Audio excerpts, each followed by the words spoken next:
I know we're on the right track, and I say we as this group and we as a country are moving in that right direction because all you have to do is look at how angrier and angrier they're getting with us.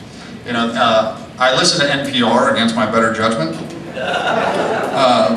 but just because there are more news sources out there, and I think it's important to understand exactly where everybody is. If I'm going to teach politics in the classroom, I certainly need to know everything that I can know about politics, and that means listening to NPR and ABC News and CNN. I do draw the line at MSDNC though. But one of the quotes that really stuck with me when I knew that I was coming here to talk to you today was, NPR, and I cannot remember which person was speaking, but they really wanted to know who's raising money for these Tea Party movements, as if there's a coordinated individual that's puppet stringing us. And I thought to myself, oh my God, we're not George Soros over here.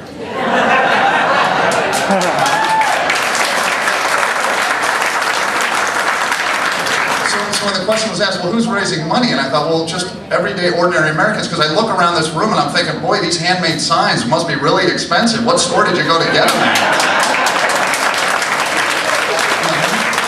I mean, I stopped by the dollar store, I didn't see handmade Tea Party signs for sale or anything like that.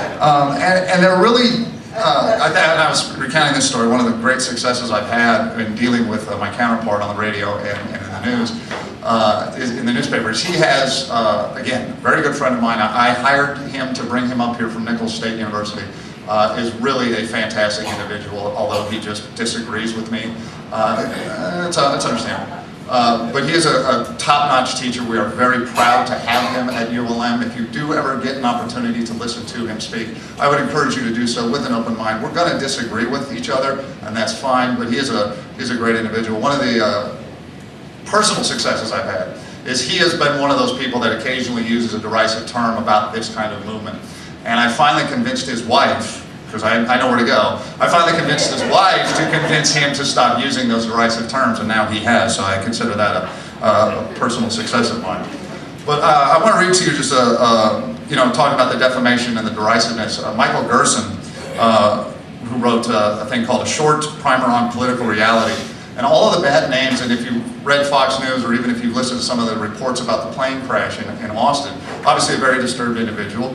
The first thing they tried to do was link it to individuals like us. And I thought to myself, could we possibly make a more inappropriate leap? But nonetheless, Michael Gerson says, this characterization fits a predisposition on some of the left to dismiss their fellow citizens as dangerous rubes. It does not fit the 60% of New Jersey independents, the 66% of Virginia independents, and the 73% of Massachusetts independents who voted for Republicans in recent elections. It does not fit Palinism, which in spite of populist excesses usually swims in the conservative mainstream. It does not even fit the polling of the Tea Party activists and sympathizers who report a fairly typical range of conservative views. The Tea Party movement on the whole seems to be an intensification of conservative activism, not the triumph of the paranoid style of politics. And I know that the paranoid style of politics is what is happening on the left because they're running scared, and they should be scared because their direction they're taking America is untenable and unsupportable.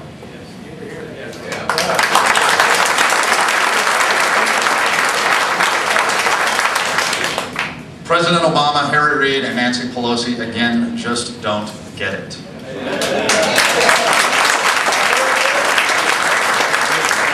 They like to think that they're so smart, that they have the higher Ivy League backgrounds. They dismiss Sarah Palin because she went to the University of Idaho.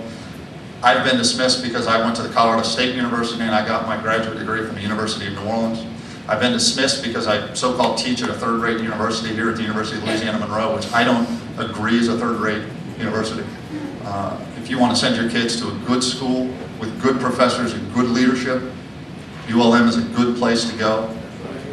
This idea that they're so smart. When President Obama, a supposed professor of constitutional law, cannot get a Supreme Court opinion interpreted correctly in the State of the Union address,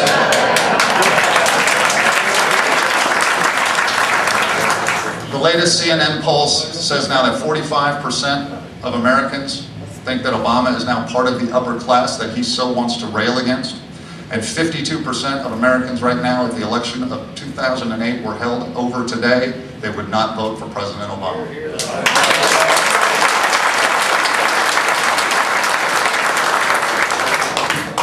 I think as we go forward in this organization, in these many groups where we link up nationally, we will start to see more and more Americans who share our values, who are coming to us and coalescing with us because we're choosing principle over party. And the Republicans know going forward as well, they are not safe. Republicans who vote with Obama, Republicans who vote for this economic stimulus, Republicans who stand up and say, this is the right direction for America, to which I say, Governor Chris of Florida, are you listening?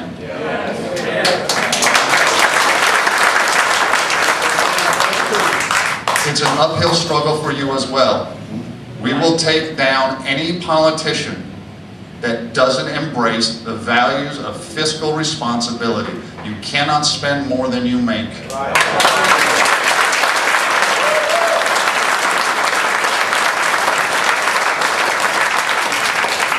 And just because you want to spend more does not give you the right to take more from us.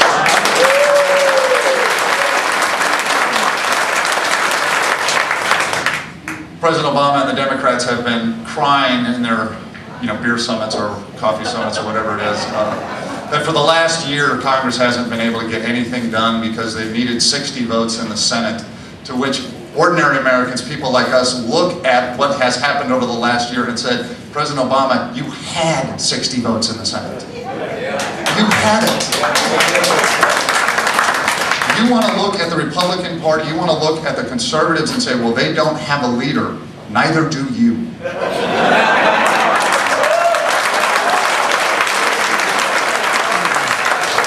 Because if you did, you would have passed a lot more legislation than what you did.